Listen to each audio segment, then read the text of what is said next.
Okay, we're going to be looking at connective tissue.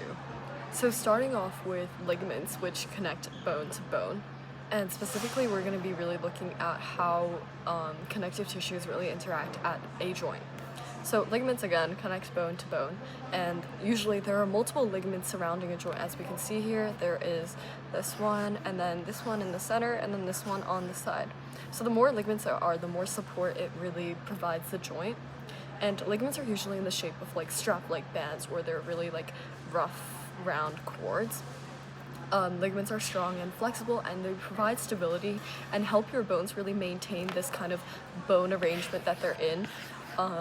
And they resist movement outside of what is meant to be. So for example, like if your bones, I don't know, if you suddenly slip and your bones go another way, your ligaments here will stop it from, cracking too much. So yeah, it really does provide stability. However, ligaments are not elastic, and if they are overstretched, they may never return to their original length. Moving on to tendons. Tendons connect muscle to bone. So at each attachment point of a muscle to bone, there is always a tendon.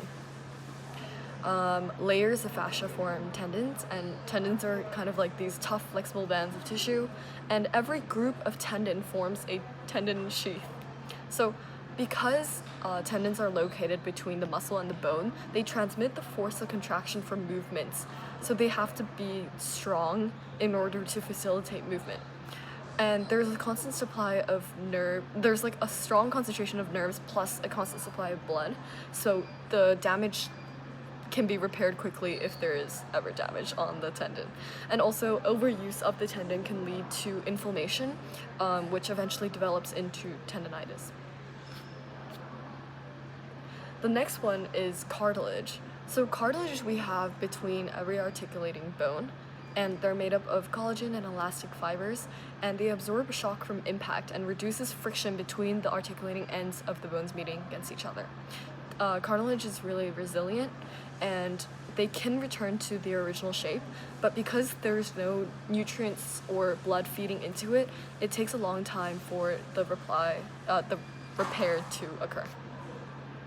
And then the last one we have is fascia. So fascia is made up of adipose tissue and fibrous tissue, and it surrounds each muscle bundle and it attaches to the bone.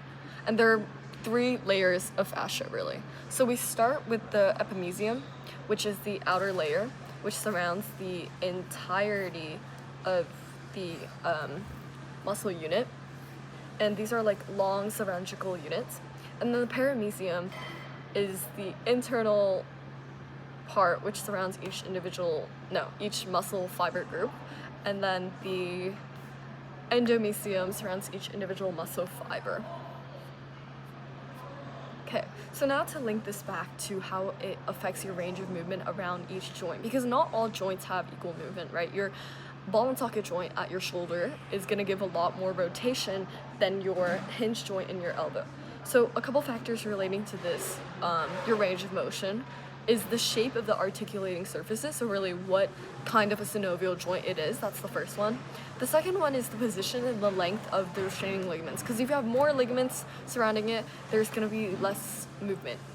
The third one is the effect of the muscles at the joints, how the muscles are situated, and as well as how many muscles there are.